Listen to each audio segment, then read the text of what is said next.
Muy buenas tardes, Dios los bendiga. Estamos teniendo esta entrevista para la materia de Teología de la Reforma del Seminario Bíblico Filadelfia. Los integrantes somos Marta Vaquero, Nidia Aponte y quien les habla, Dumar Avendaño. Esta tarde tenemos la bendición de contar con el pastor John Frederick Narváez, que nos ha concedido esta entrevista. Buenas tardes, pastor. Buenas tardes, Dumar. Quiero comentarles que el pastor John Frederick Narváez tiene una experiencia de 16 años de ministerio desde el año 2000 que salió a pastorear. Sus estudios son Ingeniería Electrónica en la Universidad Distrital, licenciado en Teología y Ciencias Religiosas en el Seminario Mayor Vétera en el Tolima y tiene un título en inglés en el Centro Colomboamericano. Ha sido director de la Fundación para el Cambio Integral de la Juventud del año 1999 hasta el año 2003, profesor y director del Seminario Bíblico Dová del año 2001 hasta el año 2011, pastor y fundador de la iglesia En Manos de la Gracia, que queda al norte de la ciudad de Bogotá, y actualmente subdirector de la escuela misionera ECAM desde el año 2001. Es casado desde hace ya 7 años con Joely Alexandra Martínez. Perdóneme, pastor. 9 años. Y es una bendición tenerle por aquí nuevamente, pastor. Muchas gracias. Bueno, pastor, quisiéramos iniciar preguntando, o mejor, pidiéndole que nos comentara cómo fueron sus inicios ministeriales. Wow, bueno, pues el Señor me llamó desde que estaba, desde niño, me llamó, yo nací en un lugar cristiano, desde niño el Señor me empezó a inquietar acerca del ministerio, más o menos por el año 95 que me gradué, o estaba a punto de graduarme, el Señor me inquietó a empezar a servirle, y entonces en la iglesia a la que pertenecía, una iglesia mediana, de unas 200, 300 personas, hablé con mi pastor y le dije que quería servir al Señor y él me dio la oportunidad de colaborarle en la iglesia,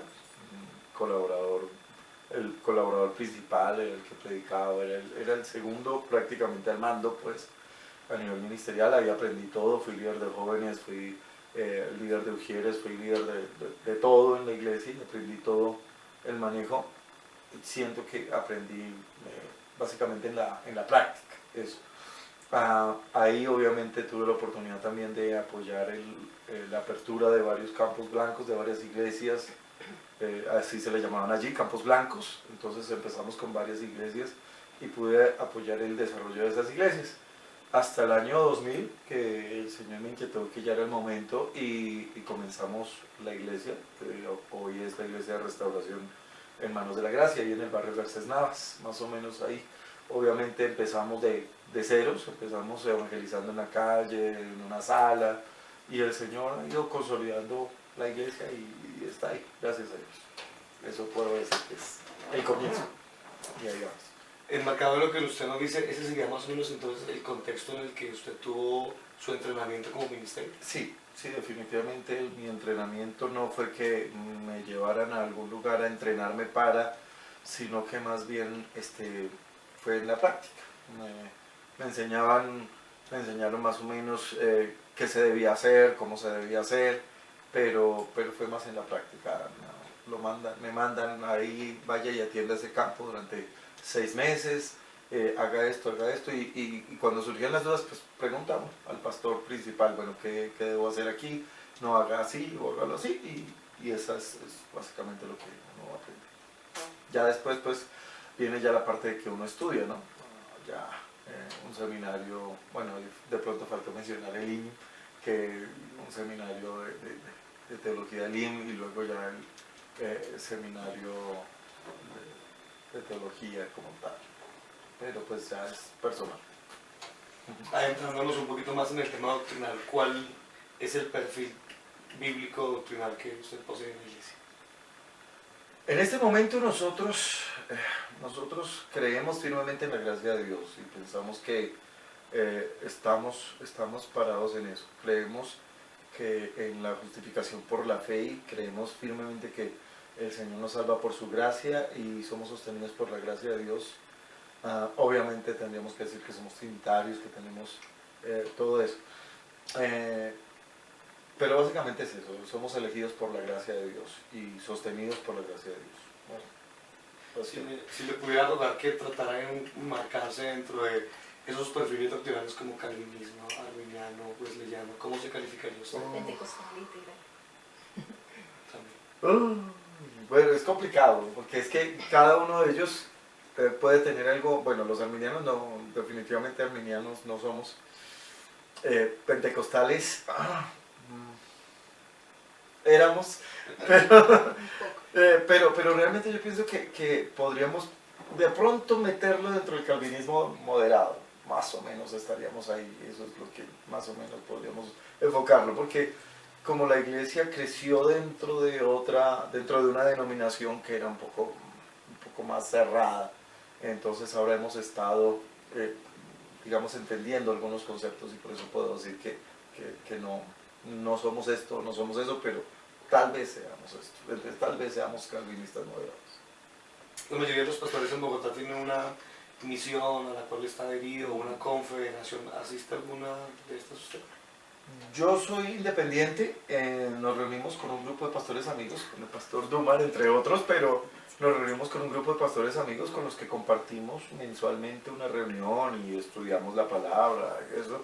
Tenemos visiones diferentes y tenemos de pronto pensamientos diferentes en ciertas cosas, pero me parece que el compartir lo que se conoce como que la coinonía pues, entre ministerios es muy importante y es edificante, así que pues, pertenecemos a ese grupito, pero no porque estemos condicionados por alguna cosa del grupo.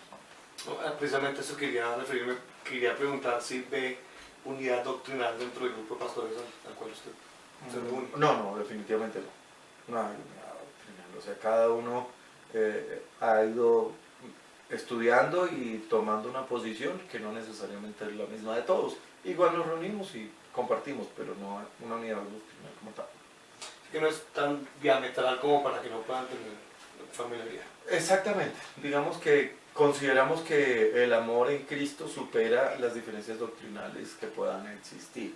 Y yo creo que por ahora lo hemos manejado bien, mientras se mantengan ciertos respetos, ciertas cositas se puede manejar. Obviamente estamos hablando con una persona que tiene ya pues todo un bagaje ministerial. Quería preguntarle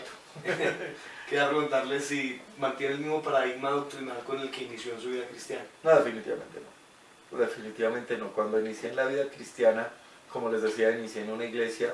Bueno, yo nací en un hogar cristiano primero, pero desde niño pertenecía a una denominación que era bastante cerrada en sus conceptos, más o menos desde los 9 o 10 años. Entonces obviamente esa era mi forma de pensar, Cuando comencé a estudiar, se me amplió la mente y empecé a entender la palabra de una forma muy diferente a como me la estaban enseñando. Eso me llevó a tomar decisiones, de hecho aún cuando se inició la iglesia, aún estábamos bajo esa cobertura ministerial, y con todo eso yo ya empecé a predicar diferente, hasta el momento en que definitivamente ya no pude seguir ahí y la iglesia pues se separó de la iglesia de la cual pertenecíamos y tenemos una visión diferente y un pensamiento diferente completamente al anterior. Y las razones por las que nos separamos, de hecho, además de muchas otras, pero de hecho son básicamente doctrinales.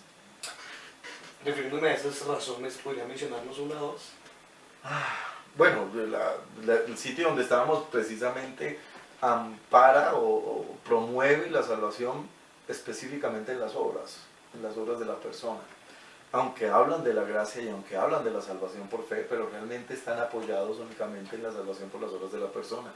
Y definitivamente eso no es lo que dice la Biblia. La salvación es absolutamente por fe, por la fe en Cristo, y la santificación, creo, es una consecuencia de eso, no un requisito para.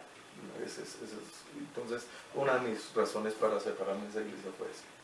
Eso. Bueno, pastor, muchas gracias por su tiempo. Quería hacerle esta pregunta, pastor. ¿Podría mencionarnos si posees una declaración doctrinal concienzuda y delimitada en la congregación actualmente? Sí, sí la tenemos, de doctrina fundamental, de las doctrinas fundamentales. O sea, el hecho de que creemos evidentemente en que las Sagradas Escrituras son inspiradas por Dios, que son nuestra norma de conducta, nuestra norma básica que toda discusión o toda duda se resuelve en lo que la palabra de Dios dice. Eso es básico. Creemos evidentemente en la... De hecho, me gusta mucho enseñar. Yo soy maestro por llamado, soy maestro por naturaleza. Vivo enseñando. Esa es mi pasión y eso es lo que me gusta hacer. Y de hecho, noté la necesidad de enseñar doctrina en la iglesia. Una vez que estaba charlando con un muchacho testigo de Jehová, y el testigo de Jehová me dijo algo que me inquietó mucho. Me dijo, ¿cuál es su idea de Trinidad? ¿Qué es la Trinidad? Y yo le expliqué lo que yo pensaba. Me dijo, si usted le pregunta a 5 evangélicos qué es la Trinidad, los 5 le van a dar respuestas diferentes. Pregúntele a 5 testigos de Jehová en cualquier parte del mundo qué es la Trinidad y los 5 le van a dar la misma respuesta. ¿A quién le creería usted? Y claro, obviamente yo sé a quién creerle, pero cuando me dijo eso, inmediatamente fui a la iglesia, que todavía éramos una iglesia pequeña, y le pregunté a 3 hermanos qué es la Trinidad. No tenían ni idea.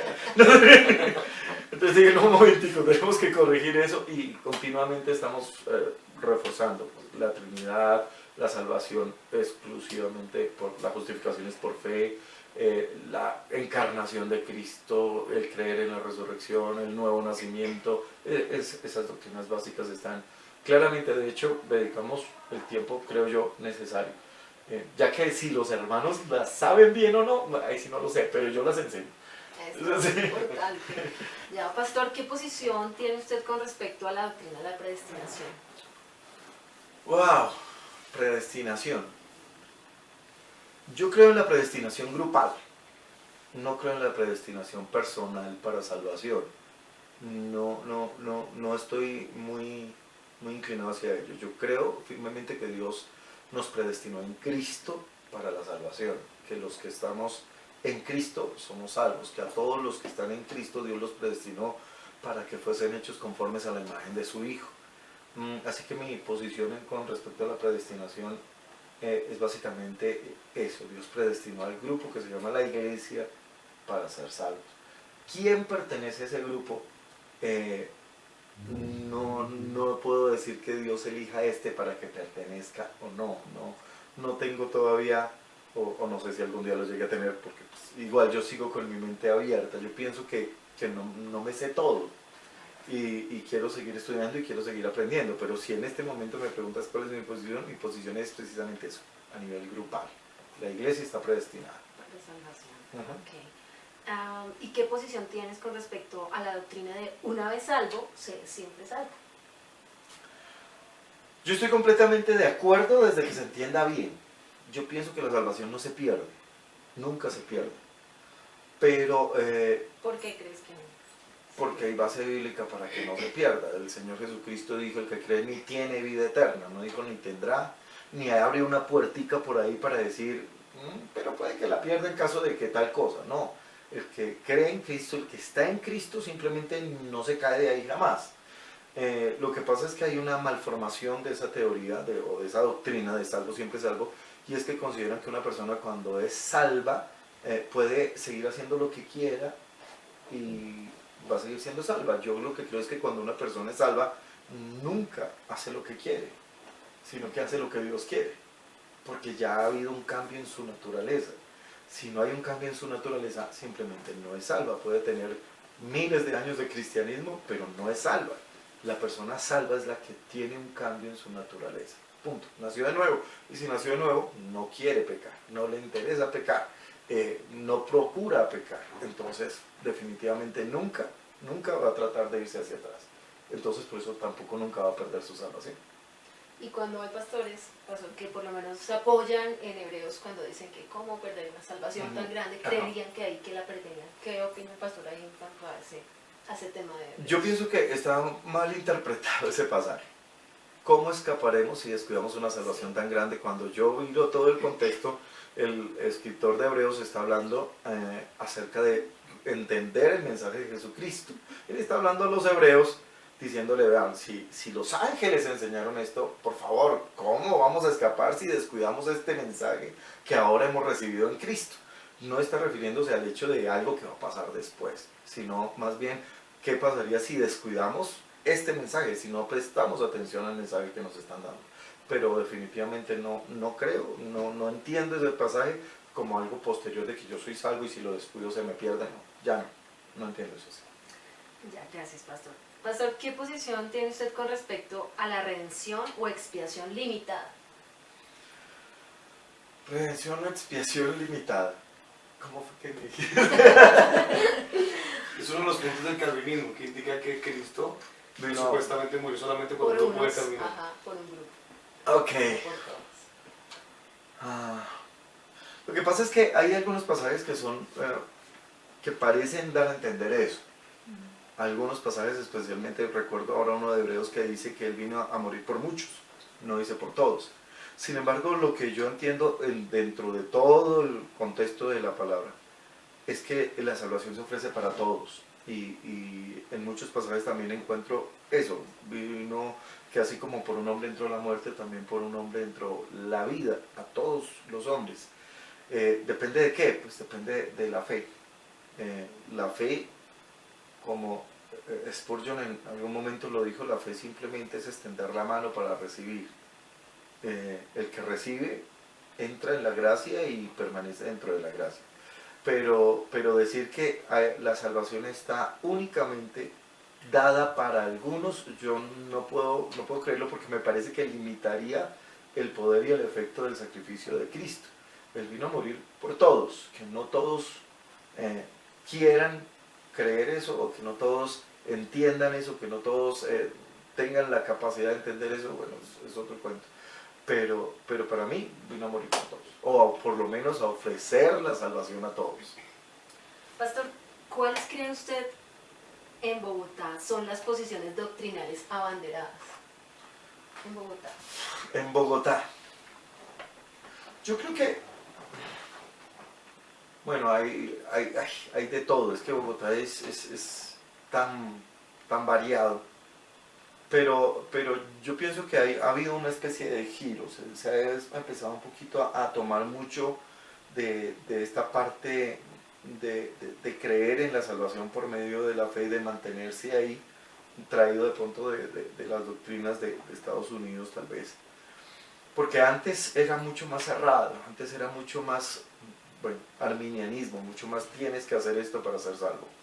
Ahora se cree mucho más en el hecho de que Cristo nos salva y nosotros somos salvos por la gracia de Dios. Me parece que se está llegando mucho más a esa doctrina, que la mayoría, yo diría que en este momento la mayoría de las iglesias están creyendo eso, que somos salvos, somos justificados por la fe. Con todo y eso, no sé si sea una nueva teología o algo, pero hay algunos que, aunque somos salvos por la fe, enseñan que se puede perder. Entonces es una, ¿cómo lo llamaríamos? Un contraste raro, porque soy salvo por la fe, pero la puedo perder. Y eso sigue muy vigente, el hecho de que mi salvación se pierde y entonces tengo que cuidarla y entonces pilas porque tal cosa, porque la puedo perder y permanece mucha gente en el borde, en el filo del miedo, del temor de que voy a perder la salvación. Y eso realmente no les permite vivir en plena libertad. Así que en términos generales, muy generales, creen en la salvación por fe, creen en la salvación por la gracia, pero luego le ponen como una condición. Tienes que mantenerte ahí o si no te caes, básicamente. Eso es lo que yo diría. Usted nos ha dado un buen marco. ¿Cuál cree usted entonces que es la necesidad actual de la Iglesia de Bogotá? Doctrinalmente, me refiero. Uy, claridad. Claridad, sí, la verdad yo pienso que la mayoría de pastores en Bogotá y en Colombia surgieron, bueno, como muchos de nosotros surgimos, prácticamente sin mucho estudio doctrinal, sino que surgieron por la necesidad necesitamos un pastor y lo ponen a uno porque es buen líder, porque tiene cierta gracia o porque Dios lo llamó, ¡pum!, tenga. Y Dios bendijo y crecieron esas iglesias, pero muchos de esos pastores no han tenido ni el tiempo ni de pronto la inquietud de estudiar realmente. Y entonces por eso no hay una claridad real en muchas cosas de la doctrina. Y me parece que sí hace falta es eso, estudio, claridad acerca de eso. Muchos pastores por eso también se dejan llevar fácilmente a ciertas cosas, que la doctrina de la prosperidad, o la doctrina de la liberación, que la doctrina de esto, que la doctrina de lo otro, porque simplemente no tienen una firmeza ni una claridad de lo que creen, y por eso son fácilmente manipulados, digamos. Pero para mí necesitamos claridad en cuanto a bases doctrinales. Para ir terminando y para los líderes que nos estén escuchando, ¿cuál sería su consejo? Ay, pastor. Sí, me quito la pregunta. Mi consejo. Bueno, pues. Yo creo que lo primero que tenemos que tener como clave es que la Biblia es la palabra de Dios y que por encima de la palabra de Dios ningún concepto puede prevalecer. Que como es la norma de interpretación de la hermenéutica, la Biblia se interpreta a sí misma. Y tenemos que estudiar mucho más la palabra, buscar más en la palabra nuestra guía, nuestra vida.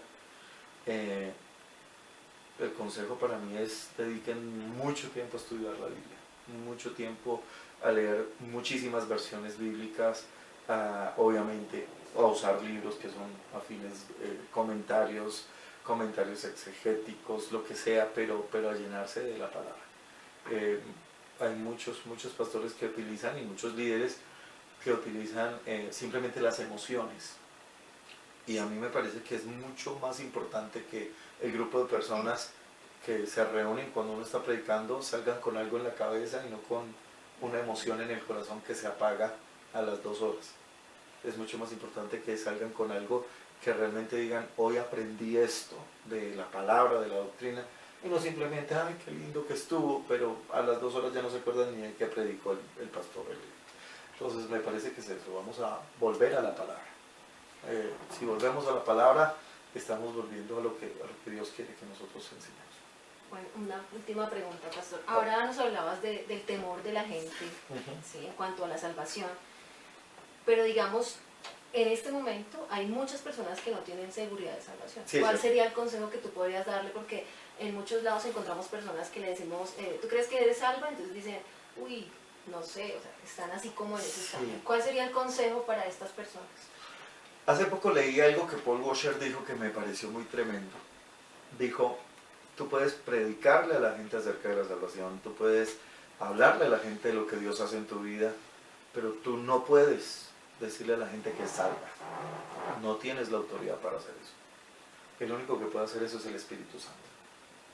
Entonces, lo que uno puede decirle a la gente que tiene ese temor de la salvación, primero que nada, es que no escuchen otras voces sino la voz del Espíritu Santo. Así como nadie puede decirme que soy salvo, tampoco nadie puede decirme que no lo soy. Solamente el Espíritu Santo dice a mi espíritu si soy hijo de Dios. Y si yo estoy cierto en eso, así el diablo me diga lo que me diga, yo soy hijo de Dios y estoy absolutamente seguro de mi vida eterna y de mi salvación. Entonces hay que como que decirle eso a las personas. ¿Qué te dice el Espíritu Santo? Si ya creíste en Jesucristo, si tú naciste de nuevo por la obra del Espíritu Santo, porque eso es algo que hace Dios, no nosotros. Si Dios hizo una obra de salvación en tu vida, entonces ¿cuál es el problema? No, pero tal cosa. Generalmente uno usa la figura más fácil, es la figura del padre y el hijo. Si tú tienes un hijo y tu hijo hace cosas malas y lo castigas y de pronto lo encierras en el cuarto y le dices, no comes hoy y tal cosa, y le quito el celular, y le quito el computador y lo saco de estudiar, pero no por eso deja de ser hijo. El Señor puede castigarnos, puede corregirnos, puede hacernos hasta sentir mal porque hemos fallado, pero eso no nos quita el hecho de que somos hijos. De pronto ha sido la confusión también por las malas enseñanzas. También. Evidentemente. Entonces también hacen que las personas. Sí, Señor. Muchas gracias, pastor. Muchas gracias a ustedes. Pastor, muy amable. Muchas gracias, Pastor Dumas. Gracias, pastor. Dios le bendiga. Muchas gracias.